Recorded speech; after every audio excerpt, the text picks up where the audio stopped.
Vamos à palavra? Amém? Quem trouxe a Bíblia, abra em Gênesis capítulo de número 50. Quem trouxe o seu sabre de luz, conecte em Gênesis capítulo de número 50.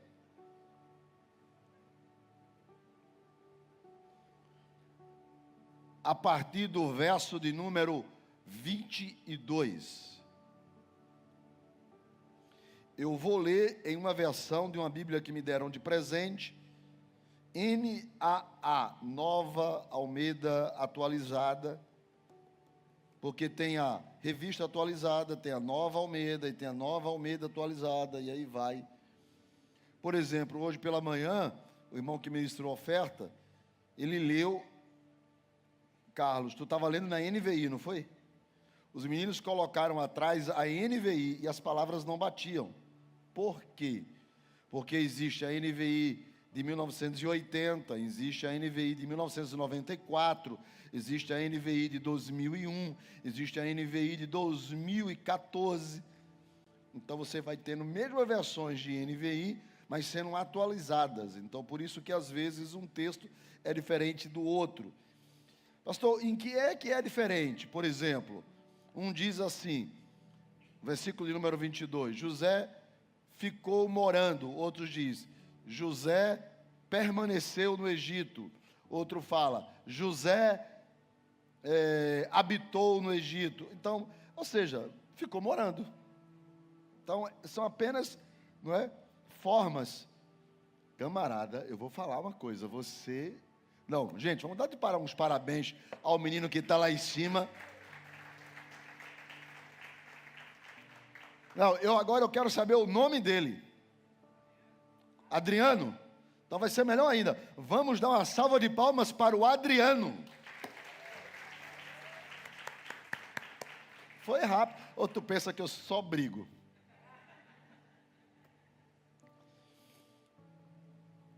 Vamos lá, Gênesis capítulo de número 22. Antes de ler, olha para mim de novo. O livro de Gênesis é o livro dos começos, o livro dos princípios. Gênesis, início, a Gênesis, o início, o começo, o princípio, a origem de todas as coisas. No livro de Gênesis, que são os 50 capítulos, ele está dividido em 3 partes. A primeira parte é da criação, que vai do capítulo 1 ao capítulo 11. Ali nós temos de Adão a Noé. A segunda parte é a parte dos patriarcas. Vai do capítulo 12 até o 36. E nós temos a história de Abraão, Isaque e Jacó. Do capítulo 37 em diante, é chamado por alguns estudiosos da parte da origem da nação de Israel. Ora, mas a história é sobre José. É que a origem dos filhos de Israel se dá a partir do Êxodo, quando os filhos de Israel já são mais de 2 milhões de pessoas e estão ali há 430 anos, mais de 400 anos, eles estão estabelecidos no Egito. Mas a chegada do Egito, deles, exatamente se dá na história de José. Por isso a história de José é entendida como a origem da nação, de forma institucional, filhos de Israel.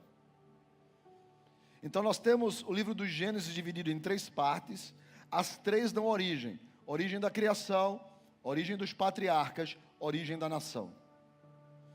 É o livro dos começos, o livro dos princípios, o livro do início. É o livro de Meode, do extraordinário, onde Deus diz para Abraão, farei de você uma poderosa nação, uma grande nação. Farei de você pai de multidões. Ora, Abraão, quando ouve isso, já tinha mais de 75 anos. Isaac nasce quando Abraão tem 100 anos, Sara tem 90, a mulher é estéril. Deus é tão extraordinário que os 3 patriarcas das nações, Abraão, mulher era estéril. Isaac, a mulher era estéril. Jacó amava Raquel, e Raquel teve dificuldade de ter filho, teve José, e no nascimento de Benjamim ela morre.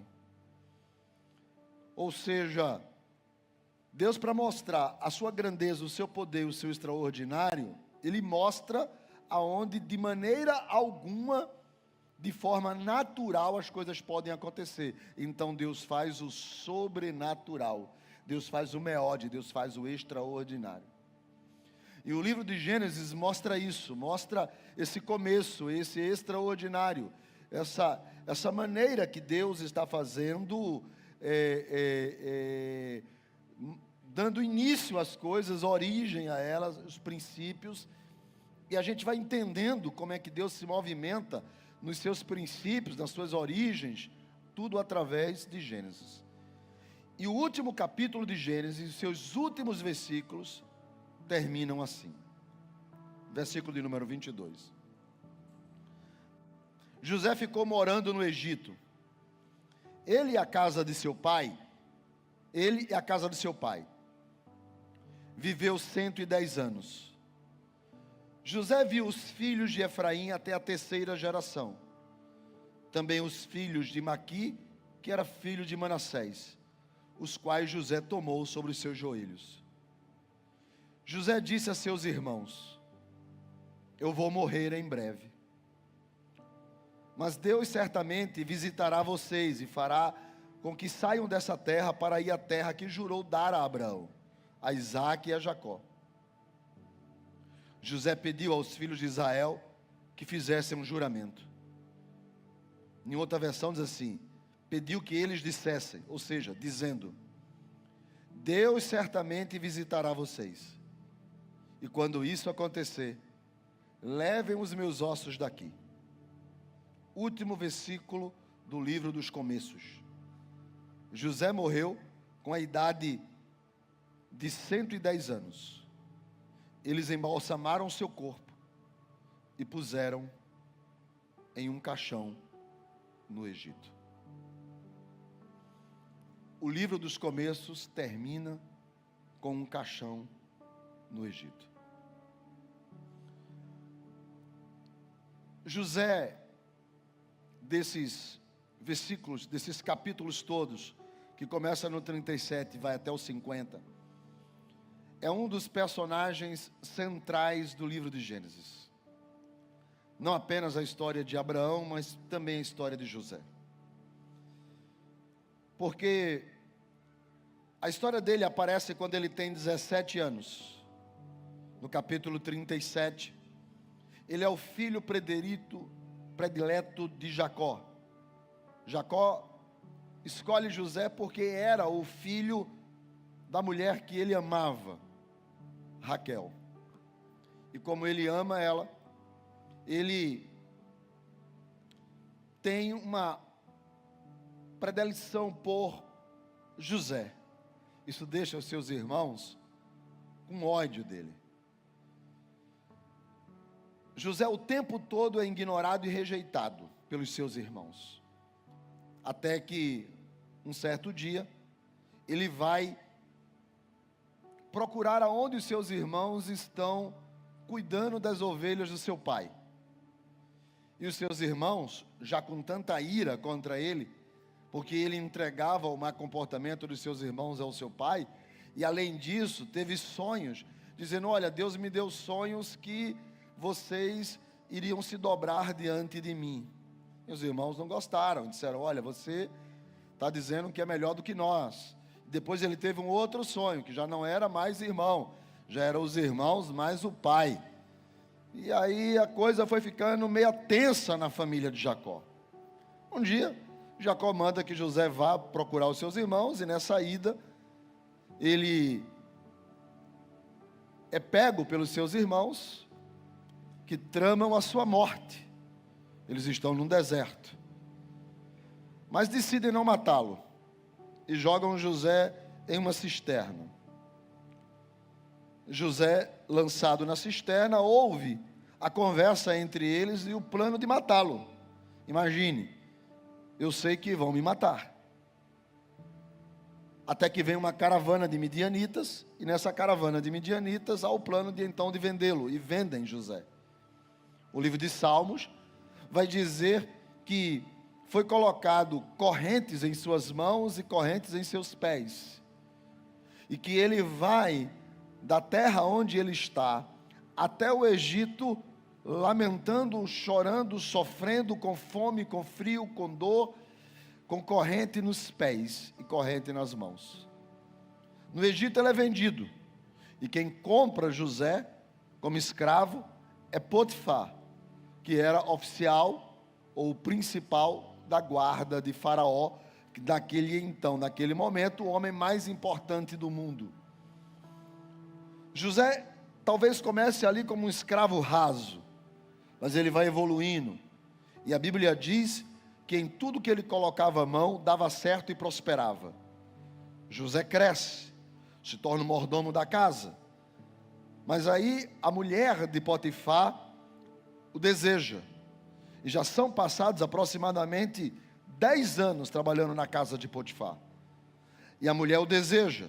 Ele não é mais aquele menino de 17 anos, ele agora é um homem de 27, 28 anos. Até que então é o acusado de fazer o que ele não fez, e para isso lançam ele na prisão. Na prisão, 2 ministros de Faraó, um copeiro e um padeiro, são lançados lá também. José vai cuidar deles. José interpreta os sonhos deles. E José pede para que eles lembrem-se dele e o ajude para corrigir uma injustiça. Um é morto, o padeiro, e o copeiro inocentado e é solto. Mas a Bíblia diz que o copeiro esquece de José. E José fica 2 anos na prisão. Até que a Bíblia vai dizer que aos 30 anos na prisão, estando ele na prisão, uma certa noite Faraó tem um sonho. E no sonho de Faraó, ele fica incomodado, porque o sonho se repete, e de forma muito intensa. E ele acorda apavorado, reúne os magos, os adivinhos, os cientistas, os principais, mas ninguém consegue interpretar o sonho. Até que o copeiro lembra de José, e fala sobre José, e mandam chamar José, e trazem José, e José chega da prisão ao palácio, 2 anos depois de ter sido injustiçado, abandonado, esquecido, diante da presença do homem mais importante do mundo. E do homem mais importante do mundo, que lhe conta o sonho, José glorifica a Deus, dizendo que Deus é quem interpreta o sonho. Ao interpretar o sonho, José diz que haverá 7 anos de fartura e haverá 7 anos de fome. E com isso, o faraó coloca-o como o governador, o administrador, o homem mais importante de todo o reino. Diz que sobre José há um espírito excelente, há o espírito de Deus. E ele diz que José, o conhecido José do Egito, se chamaria agora Zafanete Peneia, que significa o Salvador do mundo. Os 7 anos de fartura acontecem. José praticamente se identifica como egípcio. Nos 10 anos que passou na casa de Potifar, aprendeu a falar o idioma, aprendeu a cultura, aprendeu como funciona as leis, a administração, o costume dos povos, o costume daquele povo, como funcionava tudo. Ele estava, na verdade, na casa de um ministro de Faraó. Então, é claro, Deus o treinou ali. E quando ele chega no palácio, para ele poder tomar conta de todo o império, ele foi muito fácil e muito rápido. Sobre ele havia um espírito de excelência, sobre ele havia o espírito de Deus. José, então, durante os 7 anos, administra. E o Egito nunca teve uma fartura tão gigante, diz as Escrituras. Passado 1 ano depois, começa a seca. 7 anos, começa a seca. E dá-se a entender que se passa 1 ano após a fartura e 1 ano de seca, quando seus irmãos, aqueles que o lançaram na cisterna, aqueles que mentiram para o pai dizendo que ele havia morrido, têm uma única opção de continuarem vivos: ir ao Egito comprar comida. E de forma cristocidente, de forma deucidente, quando eles chegam no Egito, quem está na praça fiscalizando? José. E José bate o olho e vê que são eles. José, claro, tem uma aparência de um egípcio, a Bíblia vai dizer isso. Porém, quem bate, esquece, mas quem apanha, sempre lembra. E ele então lembrou e viu que eram seus irmãos. E José faz um plano. José os acusa de estarem sendo espiãos. E José, eles dizem que não, que eles são homens de bem, que eles têm um pai, e junto com o pai ficou o irmão caçula. E o irmão caçula era o Benjamim, cuja mãe de José havia morrido enquanto de parto, e tornou-se o filho predileto de Jacó, porque não somente trazia a saudade da mulher a quem ele amava, como do filho que ele então perdeu ainda muito novo, segundo a mentira dos seus irmãos. José então diz: tudo bem, da próxima vez que vocês vierem, traga seu irmão, eu quero conhecê-lo. E eles concordaram.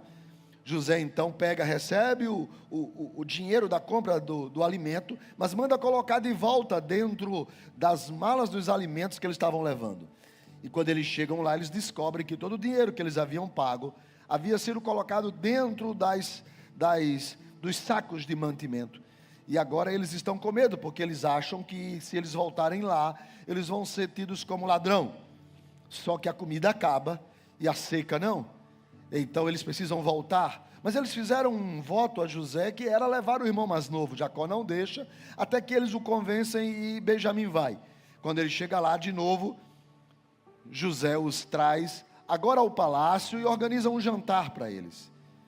Nesse palácio há uma taça, que é a taça principal. José pega e pede para colocar a taça que José bebia ali na frente de todos, para colocar dentro do mantimento. Mandam eles todos embora, e eles estão indo de novo com sacos de mantimento, até que os soldados vão lá e pegam José, pegam os irmãos e descobrem a taça. Vocês roubaram a taça, e ela está no saco do Benjamim, ele vai ser escravo, vai ser morto. E todos eles voltam, e José então está os testando, até que eles contam a história, que eles mentiram para o pai, que eles lançaram o irmão em uma cisterna, e que a dor da morte desse irmão foi tão grande, que eles não poderiam deixar que o pai tivesse uma outra dor, e eles se oferecem para ficar no lugar de Benjamim.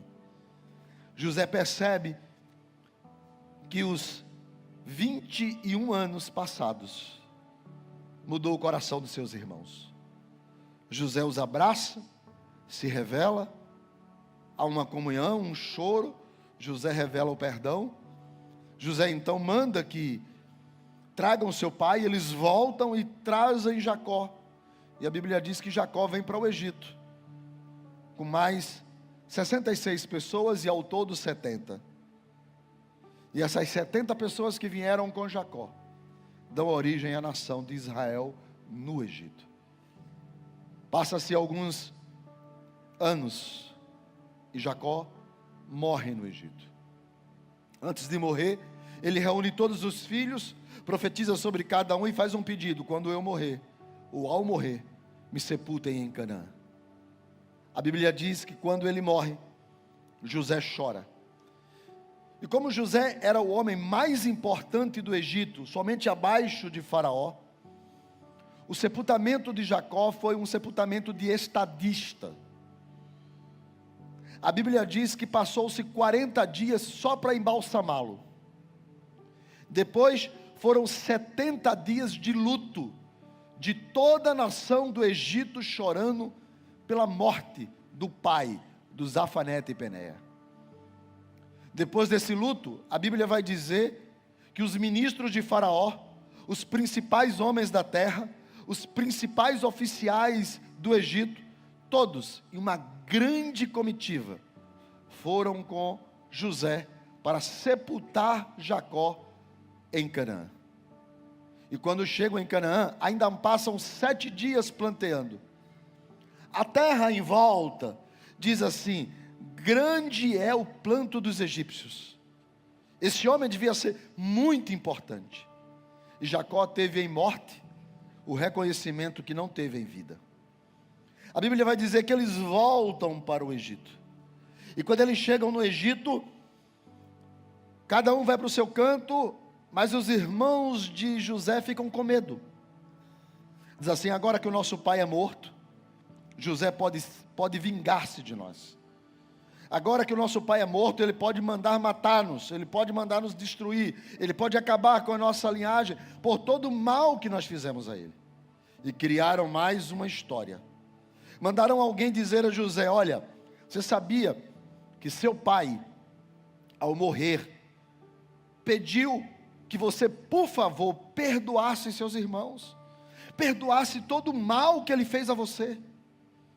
José chora o acontecido, porque José fala assim, eles nunca entenderam o que é perdão, eles nunca entenderam o que é reconciliação, eles nunca entenderam o que Deus fez, então manda chamá-los.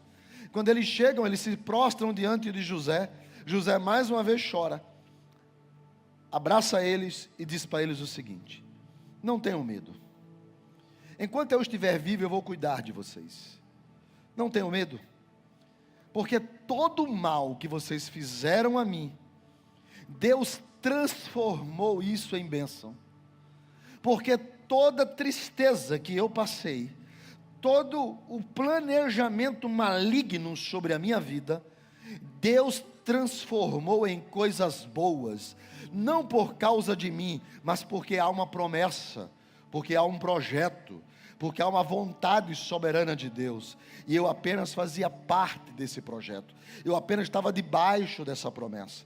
Então tudo o que me aconteceu de bom e de ruim, fazia parte da promessa. Tudo que estava acontecendo de mal, fazia parte da promessa. Tudo que estava acontecendo de bom, fazia parte da promessa. Quando vocês planejavam o meu mal, fazia parte da promessa. Quando me lançaram na cisterna, fazia parte da promessa. Quando me venderam como escravo, fazia parte da promessa. Quando eu fui para a casa de Faraó, fazia parte da promessa. Deus está no controle, seja qual for a situação. Há uma promessa de Deus para cada um de nós.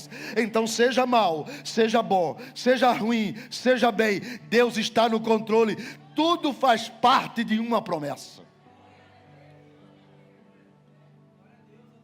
E a Bíblia diz que José habitou no Egito. E aí chegamos no texto que nós lemos, porque aqui há 2 pedidos e há 4 afirmações. 2 pedidos que nos ensinam, 2 pedidos que revelam o gênesis de Deus sobre a vida de cada um. 2 pedidos que vão mostrar o porquê desses princípios que não podem ser quebrados, estabelecidos em Gênesis, o porquê que Deus constrói e escreve a nossa história. A Bíblia vai dizer que ele viveu 110 anos no Egito. Que ele viveu 110 anos e morreu. Se você considerar que em Gênesis 37 ele aparece com 17 anos, e entre 17 e 18 anos ele é jogado na cisterna e é vendido, e que se ele sobe ao trono, se ele vai ao palácio, e só não sobe ao trono, porque o trono era de Faraó, mas vai ao palácio, e se torna o homem mais importante, e para ele chegar no palácio, ele ficou 2 anos na prisão, e a Bíblia diz que ele chega ao palácio aos 30, menos 2, 28, ele é lançado na prisão. Então ele passa 10 anos na casa de Potifar, 10, 11, 2 anos na prisão. Ele passa 13 anos como escravo no Egito.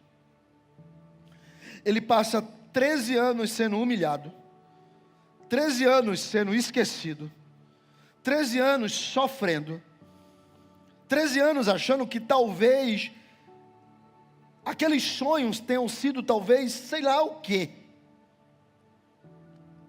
Da cisterna ao palácio, 13 anos. Mas a Bíblia diz que ele morre aos 110. Se ele morre aos 110, ele passou 13 anos como escravo, E ele passou 80 anos no palácio. Deixa eu dizer uma coisa para você. O que Deus tem para você é muito mais e muito maior do que o sofrimento que você passa. 13 anos não se comparam a 80. Então, pastor, mas eu estou sofrendo com isso, com isso e com isso. Deixa eu te dizer uma coisa. Quem está debaixo de uma promessa, o melhor de Deus ainda está para chegar. Você não muitas vezes consegue enxergar o palácio de Faraó. Por quê? Porque a sua experiência foi cisterna. Porque a sua experiência foi pegar palha na casa de Potifar. Porque a sua experiência foi viver num quartinho lá atrás, como mordomo na casa de Potifar. Porque a sua experiência foi ser acusado de coisas que você não fez e lançado na prisão. Então o que você conhece é cisterna, quartinho. O que você conhece é grades, é cadeia, é sofrimento, é humilhação, é injustiça, é coisas que você fala: Deus, até quando isso vai parar? Deixa eu te dizer, tudo isso Deus está só arrumando. Ele está preparando o palácio para te receber lá. Ele está preparando o Faraó para te receber lá. Ele está preparando o tempo dele. 110 anos. Deus faz questão de dizer: começou aos 17, sofreu até os 30, mas quando chegou aos 110, ele viu que eu sou o Deus da promessa. Eu sou o Deus que falo e cumpro. Eu sou o Deus que realizou. Quantos querem que Deus realize na sua vida? Diga amém. Quantos querem que Deus faça sobre a sua casa, sobre os seus filhos, sobre a sua história, sobre a sua empresa, sobre a sua família? Quantos querem? Levanta a mão e dá um glória. Que é para a gente não esquecer que é pentecostal. E José não somente viveu no palácio, mas a Bíblia faz questão de dizer assim, olha só: José viu os filhos de Efraim até a terceira geração. Versículo de número 23. Já não vai do citato, não parar, entendeu? Também os filhos de Macaí, filho de Manassés. Ele viu, na verdade, os netos. Ele viu os bisnetos de Manassés e viu os tataranetos de Efraim. Porque a Bíblia diz que a bênção do Senhor está sobre a minha casa, sobre os meus filhos e sobre a minha geração.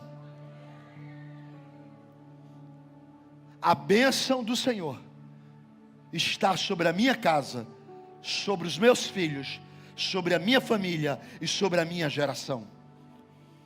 Deus está dizendo isso. Agora, como que José vive 80 anos no palácio e vê a bênção de Deus sobre os seus tataranetos? Porque quando ele vai morrer, ele faz 4 afirmações e 2 pedidos. E esse é o segredo de quem vai viver uma vida debaixo de uma promessa em prosperidade, uma vida debaixo de uma promessa em aliança, uma vida debaixo de uma promessa sobre a bênção, porque eu e a minha casa serviremos ao Senhor. E qual é a primeira afirmação de uma vida como a vida de José? Versículo de número 24. José diz: eu vou morrer em breve. A primeira grande verdade que ele afirma é que ele ia morrer. Sabe, amados, os verdadeiros homens de Deus não têm medo da morte. Porque sabe que é só uma passagem, uma transição. A morte é uma verdade e uma realidade que as pessoas não gostam de falar. Porque o coração delas não está na eternidade nem no céu. O coração delas está aqui nessa terra. A realidade da morte nos ensina que o que nós somos em vida é que constrói o que seremos em morte. Quando nós estamos preocupados com a vida e esquecemos da morte, nós erramos. Porque a Bíblia diz: prepara-te, ó Israel, porque você vai se encontrar com o Senhor teu Deus. Porque está escrito: a todos os homens está designado a morte. Todos.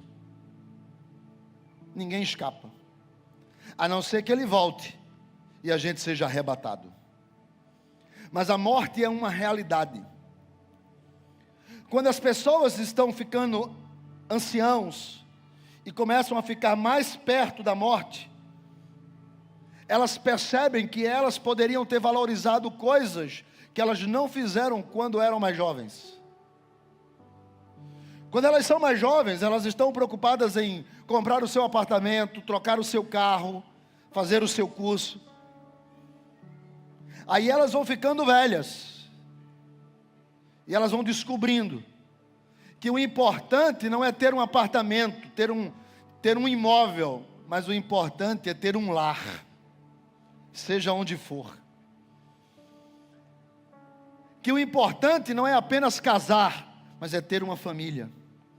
Os valores começam a mudar, porque você começa a estar mais perto da morte. E o que de fato importa é o que está no fim, não no começo. Nós não somos lembrados pelo nosso começo. Nós não somos lembrados pelo meio da nossa história. Nós somos lembrados como a nossa história termina. Ninguém lembra do início de nada, mas todos lembram do fim. Quando alguém se divorcia, um casal se divorcia, nesse divórcio do casal, ninguém diz assim: ah, mas lembra das palavras de amor que ele dizia para ela? Não, ninguém lembra, isso foi no começo. Mas todo mundo lembra assim: viu como ele tratava ela? Por isso que se divorciaram. Viu como ela fazia com ele? Por isso que se divorciaram. As pessoas se lembram do fim, elas não se lembram do começo. Todo mundo que está com a gente sempre se lembra dos últimos momentos, a gente não se lembra do começo. Por isso que a Bíblia vai dizer que melhor é o fim das coisas do que o começo delas. Porque no começo todo mundo é bom. Porque no começo todo mundo está cheio de energia. Porque no começo todo mundo quer acertar. Porque no começo todo mundo quer fazer. Porque no começo todo mundo acha que é o cara. Mas a vida vai passando. E você vai vendo que não é bem assim que a história foi escrita. E aí é como você termina. Porque quando José diz que ele vai morrer, ele também está declarando que tudo o que ele é e o que ele foi chegou ao seu fim. É o fim que escreve quem nós somos hoje. Porque no fim das coisas é que nós vamos prestar conta. É que nós veremos de fato quem nós éramos. Quem nós estamos sendo no nosso dia a dia. Essa construção de quem nós somos é por causa do fim que nos espera. José diz: eu não sou para sempre. Ele fez uma promessa para os irmãos: eu vou cuidar de vocês. Mas agora ele está dizendo para os irmãos: eu vou morrer. Ele está dizendo para os filhos: eu vou morrer. Em breve. Ele diz, versículo 24: disse José a seus irmãos: em breve eu vou morrer. Há coisas que eu não posso garantir. Há coisas que, mesmo sendo o homem mais importante do Egito, eu não posso garantir. Porque eu sou humano. porque a vida é breve, porque as coisas passam. Eu não posso garantir. Eu estou construindo a minha vida pautado embaixo de uma promessa, porque eu quero estar agarrado nessa promessa quando eu morrer. Ele fala para os irmãos: vocês entenderam isso? E aí vem a outra afirmação dele: certamente Deus vai visitar vocês. Certamente Deus vos visitará. Ele virá. José sabia disso. Quem conhece a ele sabe daquelas palavras que ele disse no Evangelho de João: eu vou preparar lugar. Eu vou para que aonde eu estiver, vocês estejam lá comigo também. Na casa do meu pai há muitas moradas. Eu irei para lá, mas assim como eu vou voltar para levar vocês para estarem comigo. Essa convicção precisa nos mover. Não é a convicção de que eu vou morrer, mas a convicção de que eu vou estar com Ele. A convicção de que Ele vai voltar. Eu tenho já uma certeza que ninguém escapa. No meu DNA, certamente morrerei. Mas a questão não é sobre eu morrer. A questão é sobre eu estar com Ele. Sobre eu estar diante dEle. De eu ouvir: vinde benditos do meu Pai. De eu ouvir: olha, aqui foi preparado para você. E esta convicção de que Ele virá, é essa que precisa estar arraigada no nosso coração. José disse: certamente Ele vai visitar vocês. Certamente é uma outra versão que diz: Ele virá. E o texto diz: e Ele fará, outra afirmação, e Ele fará que vocês saiam desta terra, e Ele leve vocês para a terra que Ele jurou dar a Abraão. Ele tira vocês do Egito e coloca vocês em Canaã. Ele tira vocês da terra do Egito e coloca vocês na terra da promessa. Ele vai visitar vocês. Poderemos dizer que o livro de Gênesis é a sombra do que Deus planeja no Novo Testamento. Então José está dizendo o seguinte: todos nós chegaremos um dia ao ponto final, mas isso não muda o plano e o projeto de Deus. E o plano dele é: Ele virá. O projeto dele é: Ele vai vir. E quando Ele vir, Ele vai pegar você e vai tirar você desta terra para levar para a terra da promessa que Ele fez. Quem está entendendo isso até aqui, diga amém.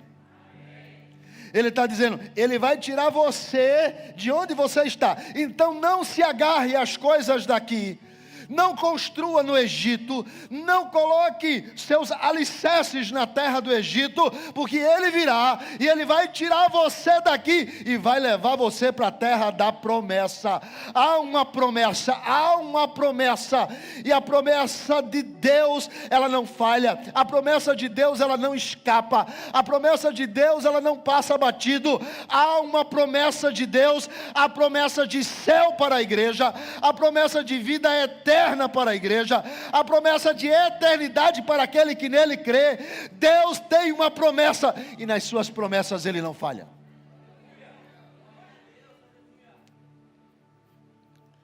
E Ele diz para os seus irmãos: Deus vai visitar vocês. Deus vai visitar vocês. E Ele vai tirar vocês desse problema do Egito e vai colocar vocês na promessa de Canaã. Agora, leia o texto comigo, porque isso é tão forte. Deus vos visitará, que José pede para que os filhos de Israel, os seus irmãos, jurem e façam. E tem uma outra versão que diz: mandou que eles repetissem. E José disse: repitam comigo, diga: Deus certamente visitará vocês. Repitam. Deus certamente visitará vocês. 1, 2, 3. Eu quero que vocês repitam de novo e diga: Deus visitará. Aí José faz agora José faz um pedido a eles. E o pedido que José faz a eles é: quando isso acontecer, levem os meus ossos daqui. Eu não sei se foi daqui que surgiu aquela frase meia de humor, crente até os ossos. Porque José disse: olha, quando isso acontecer, nem os meus ossos ficam no Egito. Deus estava mostrando talvez para José, como mostrou os sonhos de Faraó, como mostrou os sonhos na casa de Jacó, como interpretou os sonhos na prisão. Talvez Deus mostrou para José que a nação que nasceria no Egito seria escrava. Mas um dia, Deus iria lá visitar o seu povo para libertá-los. Então José disse para os seus irmãos: a vida de vocês, ela vai passar. A vida de vocês, ela vai correr. Mas deixa eu dizer uma coisa para vocês: nessa vida de vocês terá momentos muito ruins e muito difíceis. Eu não vou estar aqui para proteger vocês, porque eu vou morrer. Mas quando isso acontecer, eu só quero que vocês se lembrem de uma coisa. O que foi que ele pediu para o povo pronunciar? O que foi que José pediu? Deus vos visitará. Por que José tinha tanta convicção que Deus iria visitar? Porque José teve experiências com a visitação de Deus. José está na casa de seu pai, e seus irmãos o odeiam. Mas uma certa noite, Deus visita José, e ele tem um sonho, e Deus diz para ele: eu tenho uma promessa sobre a sua vida. Coisas grandes vão acontecer com você. Coisas extraordinárias vão acontecer na sua família. Coisas superiores do que Jacó está pensando para você, eu tenho preparado para você. Jacó pensa em só te dar uma capa, eu penso de te fazer Zafanete e Peneia. Jacó pensa que você vai herdar aí umas ovelhinhas, eu penso que você vai governar o Egito. Eu tenho coisas grandes para você. Quando você está pronto para não crer, ou apenas se agarrar a coisas pequenas dessa terra, Deus visita e abre os olhos, e abre os sonhos, e abre coisas maiores. José tinha experiência da visitação. Seus irmãos pegam, jogam ele na cisterna. Há um texto que diz que José sofria quando ouvia seus irmãos tramarem a sua morte. Então ele está sofrendo aqui, os irmãos estão tramando a morte. E ele fala: Deus, será que meus sonhos acabam nessa cisterna? Será que meus sonhos acabam nessa cacimba seca? Será que é aqui que acabam?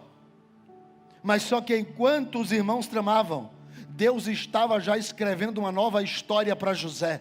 Os midianitas estão vindo lá de cima, e alguém grita: ao invés da gente matá-lo, por que não ganhar dinheiro com ele? Vamos vendê-lo aos midianitas.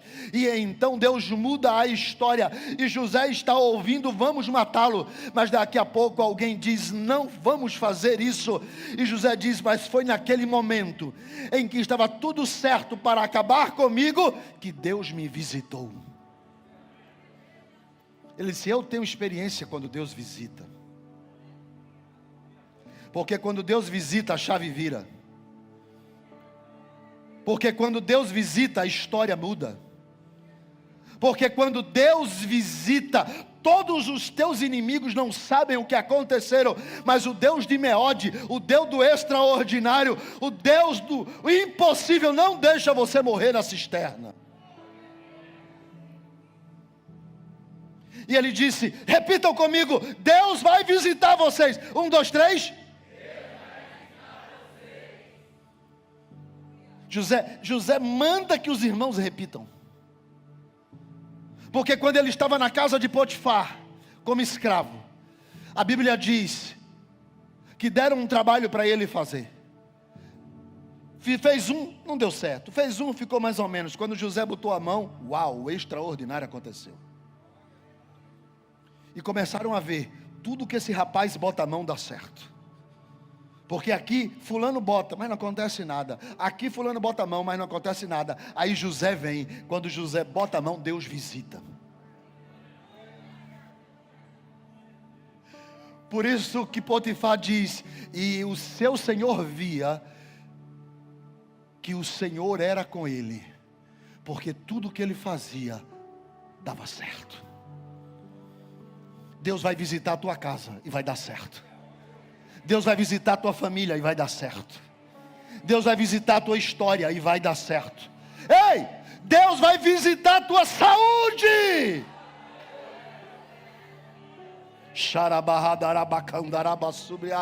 É o Deus que visita.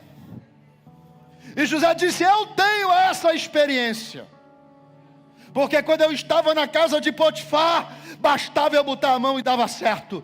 Havia prosperidade, havia graça, havia unção. Ô José, tu é bom. Eu sou bom coisa nenhuma. É o Deus que visita. José é acusado pela mulher de Potifar. E aí Potifar fala assim, cara, eu sei que minha mulher é problemática. Esse camarada é bom, mas fama de corno não dá para ter, então vamos prender o cara, Mas o senhor vai prender ele mesmo? Não, mas eu sou eunuco, eu sei o que aqui isso significa, com a mulher que eu tenho em casa. Ok, vamos prender o cara. Mas vamos prender aonde? Não, prende aqui mesmo, na prisão dos ministros. Na prisão dos que Faraó manda para cá. Das pessoas importantes do Egito. Sala especial, prende aí. E prenderam José lá. E a Bíblia diz que José chega. E logo no começo, tudo que José fazia, Deus fazia prosperar. E o homem olhou e disse, há um espírito excelente nesse rapaz. Há algo sobrenatural sobre ele. Porque tudo que ele faz é bom. José, eu não. Mas eu quando estou aqui mexendo, eu sei que Deus visita. Ele visita. Quando nós decidimos a crer na promessa que Ele fez. Porque há uma promessa sobre nós. Há uma promessa sobre a igreja. Há uma promessa na sua palavra. E nesta palavra, cuja promessa está, quem crer, Deus visita. E ele diz então, levado depois, o interessante é que chegam, levado para lá depois, 2 ministros, e ele interpreta os sonhos do copeiro e do padeiro. E depois que ele interpreta o sonho do copeiro e do padeiro, ele faz um pedido e diz, olha, eu estou aqui injustamente. E eu queria que vocês, quando saísse daqui, me ajudassem. Só que a Bíblia diz que quando o copeiro sai, esquece de José. Me pergunte por quê? Não vou responder. 3 pessoas só perguntaram, tem 400 aqui, 3 pessoas. Quer saber por quê? Quer saber por quê que quando ele saiu ele esqueceu? Sim ou não? Sim. Porque se ele lembrasse, José saía dali, mas não ia para o palácio. Às vezes, quando a gente quer ajudar Deus, dá errado. Se ele lembrasse e José saísse, ele ia fazer o quê? Ia voltar para a casa de Potifar? Ia arrumar os mijados e voltar pelo deserto para a casa de Jacó? A nação de Israel nunca iria para o Egito, nunca cresceria lá, e Moisés não existiria. Aí Deus disse, você pensa que é você que está escrevendo sua história, ou José? Ele poderia me ajudar, eu fui injustiçado. Vai ficar 2 anos aí, porque quem escreve a tua história sou eu. Quem escreve a tua história sou eu. O que vai acontecer na tua vida já está escrito nas tábuas do Todo-Poderoso. O que vai acontecer com a tua família já está escrito na tabuleta de Jeová. Eita, fiquei bem pentecostal agora. Aí José, o senhor pode me ajudar? Aí o camarada, não, deixa comigo. Tu foi meu mano aqui, ó. Tu foi meu mano aqui. Quando ele chega lá, a Bíblia diz, esqueceu o copeiro de José. Aí Deus diz, tu acha que é tu que manda? Quem manda sou eu. O que aconteceu contigo eu permiti. O que está acontecendo contigo eu estou permitindo, porque eu tenho algo melhor para você, porque eu tenho algo na tua vida, eu estou escrevendo a tua história. Você vai dizer, Deus, mas eu já estou ficando velho. Não importa, Abraão foi pai aos 100. Jacó só foi exaltado no caixão. José só viu seus irmãos se prostrarem diante dele 21 anos depois. O teu calendário não é o calendário de Deus. A tua data e a tua hora não é a data e a hora de Deus. Mas quando Deus quer, o homem mais importante do mundo está dormindo. José está abandonado. Jacó sofrendo no deserto. A morte de um filho vivo. Aí Deus entra no quarto de Faraó. Visita Faraó naquela noite. E ele tem um sonho. Porque o quarto de Faraó podia ter muitos soldados do lado de fora. Mas ninguém vence quando Deus está disposto a operar. E naquela noite ele vai na mente de Faraó e Faraó tem um sonho. E o sonho se repete. E ele fica incomodado. E ele acorda. E ele chama os adivinhos. E Deus dá um branco na mente dos adivinhos. E ele chama os homens mais inteligentes. E Deus cega os homens mais inteligentes. Ele não sabe mais o que fazer. Ele está ficando desesperado. E Deus só está assim na sala do palácio, dizendo, eu que estou escrevendo essa história. Até que o copeiro fala, diz assim, meu senhor, eu cometi uma gafe. Há um jovem que está lá na prisão, que tem a capacidade de interpretar sonhos. O que é isso que o copeiro está fazendo? Deus está visitando o copeiro.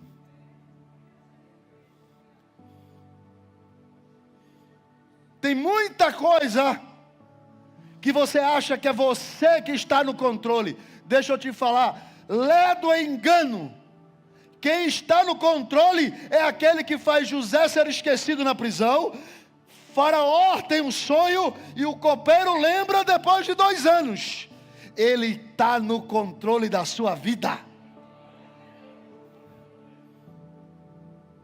Eu sei que você cometeu muitos erros. Eu sei que você cometeu muitas falhas. Eu sei que você tentou ajudar Deus. Eu sei que você tentou acelerar o processo.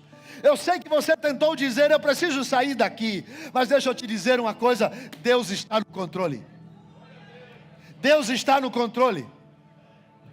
E aquele que está debaixo de uma promessa sabe disso. Aí Deus visita Faraó, visita o copeiro e chega a notícia da prisão, tira José daí. José vai. Quando ele chega lá, ele diz para Faraó, Senhor, o que o Senhor sonhou foi algo de um Deus que te visitou. E esse Deus que te visitou tem pressa. Por isso que deu 2 vezes sonhos ao Senhor. Porque Deus tem pressa. Agora eu vou pedir quem trouxe a mão direita, só quem trouxe a mão direita, coloque no seu coração e diga assim, eu sei que Deus tem pressa. E por isso Ele vai me visitar. E ele disse: Deus te visitou esta noite, porque Deus tem pressa. E ele interpreta todo o sonho. E Faraó diz assim: não tem ninguém como você. Ele disse: eu não, mas o Deus a quem eu sirvo revela, mostra, traz de longe para perto, de perto para longe, faz chover no deserto, nuvem no sol, coluna de fogo de noite. O Deus a quem eu sirvo é o Deus do extraordinário, é o Deus de Meode, é o Deus que transforma, é o Deus que renova, é o Deus que liberta, é o Deus que cura, é o Deus que batiza com o Espírito Santo, é o Deus que dá dons, é o Deus que faz com que nós possamos entender que Ele está no controle. Você acha que está levando tempo? Não. Deus está no tempo dele. Você acha que já passou o tempo? Não, Deus está no tempo dele. Você acha que não tem mais jeito? Não, Deus está no controle. Aí José diz: Deus vai visitar vocês. Só quem crê dá um glória. Deus vai visitar vocês. Ele vai visitar, porque Ele já visitou no hospital. Quem crê, diga amém. Ele já visitou no trabalho, Ele já visitou na cova, Ele já visitou quando os teus inimigos se levantaram contra você. Ele vai visitar, Ele vai visitar, Ele vai visitar.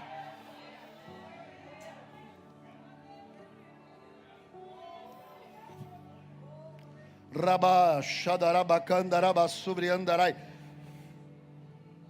Você pode até achar que o diabo está ganhando. Está não, irmão. Está não. O diabo não é dono de nada.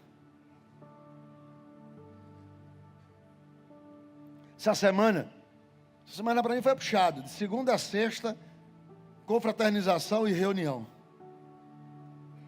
Durante o dia, trabalho. Aí sábado, preparar mensagem. De noite, mais confraternização. Puxado. Eu não preguei sentado porque eu estou com uma dor aqui. Está doendo pra caramba. Aí eu sento, está ficando pior. Eu falei: não, eu vou ministrar em pé, mas não vou deixar de ministrar. Até porque uma irmã trouxe uma torta e falou assim: eu trouxe essa torta só para o senhor pregar domingo. Aí eu fui em uma dessas confraternizações e um pastor falou assim: pastor, aí a gente sentou numa mesa. E o número da mesa era um número de um partido. Aí eu falei para o pastor, eu falei assim: rapaz, isso é perseguição do diabo. Aí ele falou: posso lhe contar um testemunho? Eu falei: conte. Ele falou: nada é do diabo. Nem o número, nem a cor, nem a estrela, nem a bandeira. Ele falou: nada é do diabo. Ele disse: por exemplo, há uma bandeira de arco-íris por aí que representa um grupo. Eu falei: é. Ele falou: mas o primeiro arco-íris está lá em Gênesis, foi feito por Deus. O diabo não tem nem criatividade para fazer alguma coisa nova. Ele copia e fala: isso aqui é meu. Que meu coisa nenhuma, tu não tem nada aqui. Sai daqui, Zé Buchudo. Ele disse: deixa eu lhe contar um testemunho.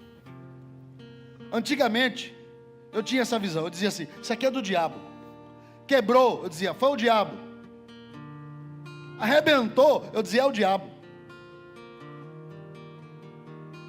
Aí vinha um camarada aí com as ideologias meio estranhas, vencia. Eu dizia assim: eita, que os filhos do diabo votou nele. Um dia nós compramos um carro. Eu carrego o carro para levar as coisas para a igreja. A gente morava perto da igreja, mas eu carreguei porque eu ia fazer um evento na igreja. Meu carro está carregado de coisas. A gente está indo para a igreja, o carro para. E a gente, e nada, nada. Eu falei para minha esposa, fica aqui, que eu vou lá em casa, pego o carro do meu sogro, volto, a gente muda, deixa o carro aqui, a gente vai para o culto, a gente vai atrasar, tá bom. Aí ele foi em casa, pegou o carro, botaram as coisas no carro do sogro, foram para a igreja. Quando ele chegou lá, que ele está orando, o Espírito Santo disse para ele, e aí, quem botou a mão lá no teu carro novo, foi o diabo? O carro quebrou. E agora é o diabo? E ele disse que ficou com aquilo no coração. Acabou o culto. Ele disse que vai, para lá no carro, cheio de fé depois daquela palavra. Ele falou, pastor, foi uma palavra do céu tão forte assim, que eu disse assim, olha, é falta de fé. Aí entrei no carro, botei aqui, fiz logo aquela oração bem pentecostal, botei a mão em tudo quanto era lugar dentro do carro e, se agora pega, da maneira que ele vinha contando, eu estava crente que ia pegar. Aí,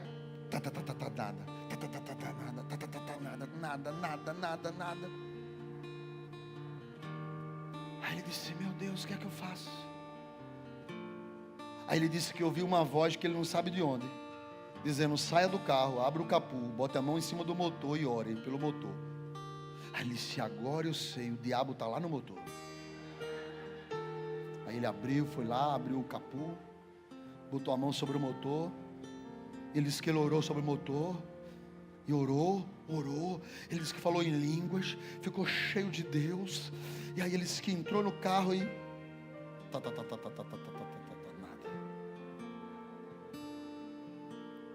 Aí ele falou, foi pouca oração. Aí ele saiu, botou a mão no carro, e ele estava orando. Daqui a pouco chegou uma senhora, puxando um carrinho de supermercado, moradora de rua, cheia de coisa. Aí olhou para ele, tudo bem? Ele, tudo? Aí ele disse, ô senhora, eu agora não posso dar atenção não. Ela disse, não, eu quero saber, quer ajuda? Aí ele disse, não quero não. Aí o Espírito Santo disse, peça para ela orar com você. Ele falou assim, acho que Deus está louco. Ele olhou para a mulher e falou assim, a senhora sabe orar? Ela falou, sei, eu era crente. Aí ele falou, então bota a mão aqui para orar comigo, ué. Ela falou, isso aí é fácil. Tua mão em cima dentro do motor junto com ele. E começou a orar. E orou. Depois parou, ele conversou um pouquinho com ela ali, falou de Jesus para ela. Ela disse que tinha perdido o marido, teve uma crise de neura, saiu de casa, morava na rua, era professora e não tinha mais coragem para voltar para a família.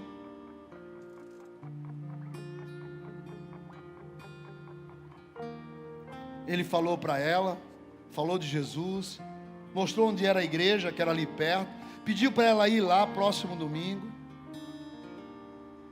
fechou o capô, entrou no carro, e quando ligou, o carro pegou. Tá, na primeira, vum, vum, ele entendeu que aquilo que você pensa que é do diabo, Deus está colocando você na sala de aula para aprender que quem está no controle é Ele. Eu falei, e a mulher? Ele falou, foi para lá, entregou a vida a Jesus e hoje é obreira lá na igreja.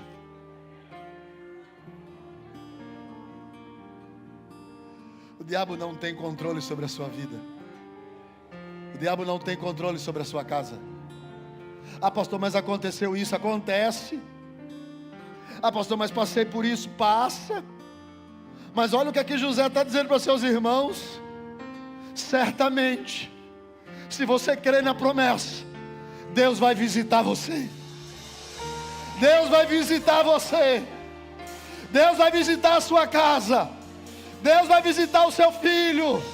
Deus vai visitar a sua filha. Deus vai visitar.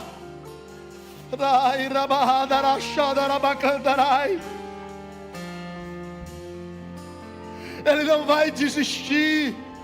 como não desistiu de José lá na cisterna, não desistiu na casa de Potifar, não desistiu lá na prisão. Ele virá. José disse para os seus irmãos: ele virá. E quando tudo estiver errado, ele virá. Fique de pé.